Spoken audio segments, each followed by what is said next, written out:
Of the Cuban Missile Crisis in 13 days. FBI agent Sandra Bullock goes undercover as a beauty pageant contestant in Miss Congeniality. And Bachelor Nicolas Cage gets to see what his life could have been as the family man.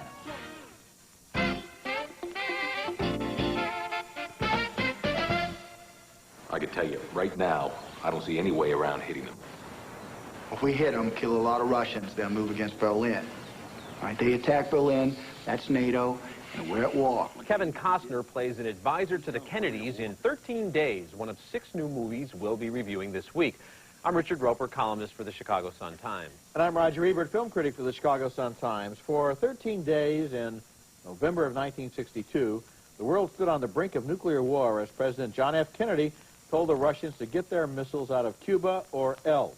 13 Days, a fast-moving, intelligent film by Roger Donaldson, views that crisis through the eyes of Kennedy aide Kenny O'Donnell, played by Kevin Costner, as a trusted advisor the president turns to as a sounding board. You realize what you're letting yourself in? Kenny, no, we need the flights because the minute that first missile becomes operational, we gotta go in there and destroy them. Fair enough, but Castro's on alert, and we're flying attack planes over their sites. We're on the deck.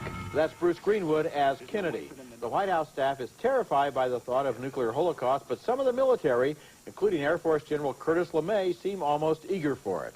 He is played by Kevin Conway. Now, General, what are the Soviets going to do when we attack? Nothing. Nothing. Nothing. Because the only alternative open to them is one they can't choose. For a time, it looks as if the nation may actually be going to war. Secretary of Defense Robert McNamara, played by Dylan Baker, suspects the military is trying to provoke hostilities.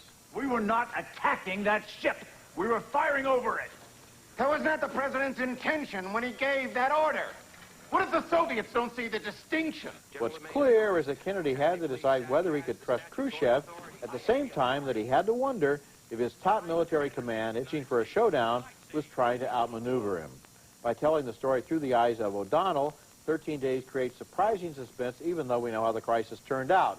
And Costner is very good here as a man trying to balance his duty to his country with his concern for his family.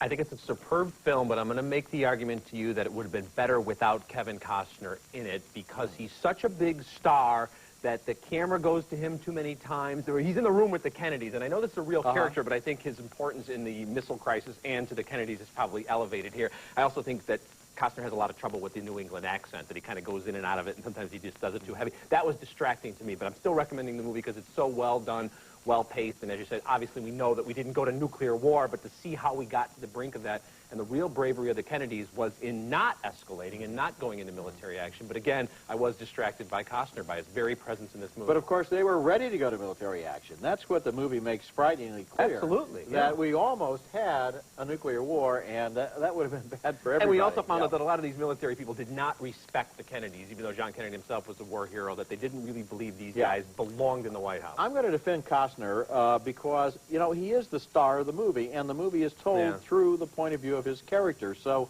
if you do that, if you make that choice, then of course he's always going to be in the room because he's the guy who's there to record what's happening. And Kenny O'Donnell and other people did write their memoirs and were sources for some of this information. So I thought it was fine. I found it to be a little... You know, I recognize some of the other people in the movie too. I mean, Dylan Baker and so forth, because we've seen them before. You know, real-life characters, but again, I think it was just more of a distraction than a help to the film. Okay.